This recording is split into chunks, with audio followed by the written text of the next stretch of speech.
what's going on YouTube? It's Jay here, aka Mojo Watergrass, coming at you guys with a one package priority mail. Just one package, 10 total cards. Pretty sick. This is sponsored by Sportsgrass 12. This is a signed hat right there. Look at that. Authentic autograph from last week. Sportsgrass 12, 1 of 1. The guy I did this deal with, I wanted him to budge on the price. He wouldn't. But that's all right. The MLB was announced a day later, the season, so I was happy. That means this is very delayed. So, dude who I bought this from, thank you so much for the deal. We could have a, what's it called? Jesus Montero or, I don't know, all the other prospects I've ever tried to graph or collect that didn't pan out. But anyway, let's see it. We got 2 bubble mailer envelopes right here. His price right now, it's about 75 to 79 a pop. You know, back in February, these were going for like 85 to 105. For the San Diego Padres, I have a 10-card lot, 2019 Topps from Series 2, Fernando Tatis Jr. PSA 10s. I bought 10 of them. I averaged it out. It was about 79 per. At Do You Even Graph? At Gotta Eat Grass. Is he gonna be good? That was the joke. I asked that and I could not pronounce this guy's name to save my life. Fernando Tatis Jr. If you guys don't know about rookie cards, this is a flagship rookie card. What flagship rookie card means is it's like his first rookie card. If you ever wondered, if you're on Instagram, you probably saw these people opening Topps Series 2 baseball. It's like a green box. And people were going bananas. I'm talking like right before quarantine. It is equivalent to this. Mike Trout Topps update rookie card. It's very similar to that, the flagship rookie. So yeah, like I said, 79 per. If he pans out, these go up 125 to 175, no problem, you know. And then at the end of the day, it's like they're cards, you know. In-person autographs is different for me. In-person autographs, you know, I got it signed myself. I got that experience. It's a lot different. These are just cards. There's not very much. My attachment to these cards after this video, instantly it'll be gone. You know, think about what you collect and why you collect it, you know. I collect DeMarcus Cousins. I don't care how much money I spend on him in the last whatever, you know. It doesn't matter to me. I don't personally sell the stuff. I collect every single base card you could find if I can, and people send them to me, and I love that, all right? That's a PC right there. The value doesn't matter. You got stuff like this. These are your local pickups, you know. These to me are you could call it an investor, you could call it whatever. I personally don't put a label on it, because I collect a lot. I have a wide variety of things, you know. Buying these, though, at 79 per, I'm not necessarily I'm not a Padres fan, you know. I'm not thinking, you know, hey, I really love the Padres. I'm thinking, like, I really hope this guy does well, and then if I can flip these, I can buy something else that I really could treasure in my collection. Or, you know, if graphing comes around, I pay for an all-star trip or something like that with the money made on these, you know. The hardcore collectors, you know, they're gonna collect everything and anything, and they're not. They swear by they're never gonna sell. That's a tough one. I think sooner rather than later, everyone ends up selling or trading. The root of this hobby is selling and trading, so you can get upgrades to your collection, or someone else could take care of the card better than you. And you got the investors who are like dropping, you know, a bunch of money on cards and, you know, hoping to make a bunch of money.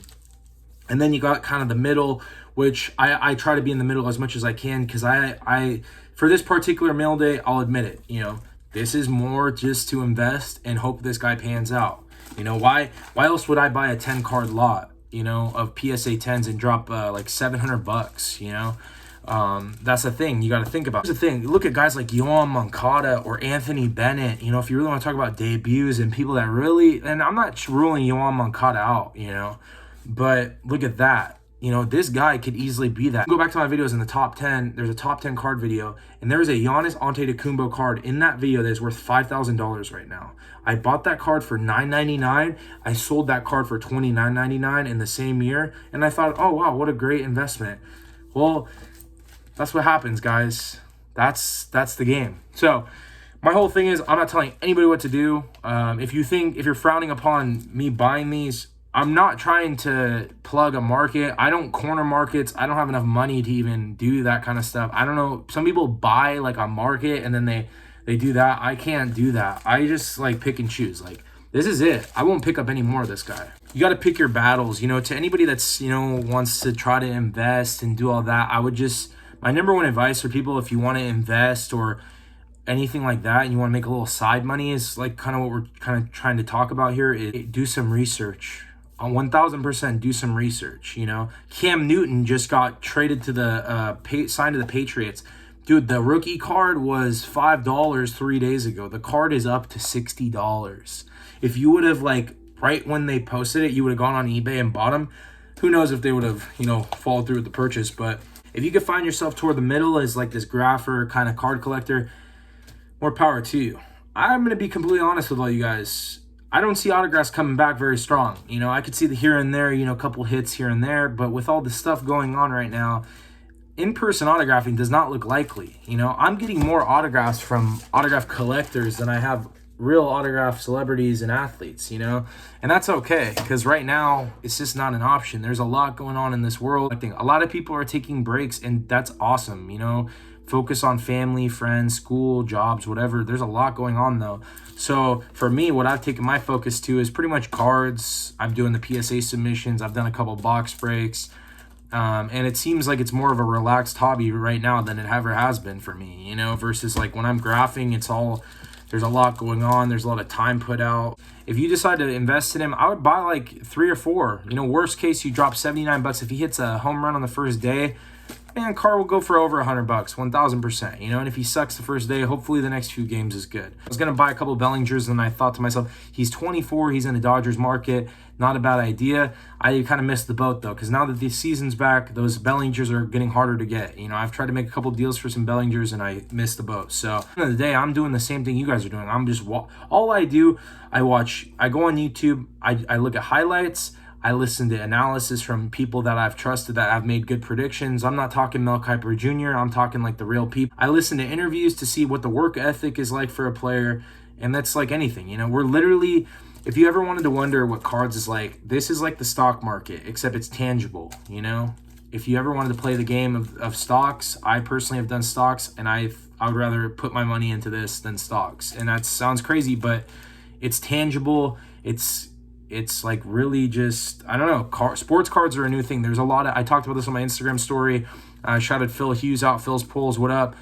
You know, whether you're a collector, a seller, or any of that stuff, whatever, just have fun with it. If you're miserable doing it, or you're worried about what other people are doing, it's not going to be a fun experience. You know, make the most out of the hobby. It's, at the end of the day, whether you're 10 years old, 15 years old, 18 years old, 25 years old, 35 years old, 50 years old. I don't think anybody else is above that.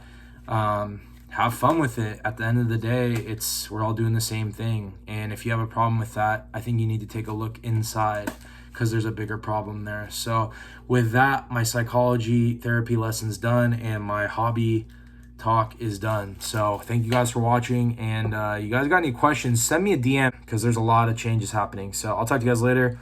Bye guys.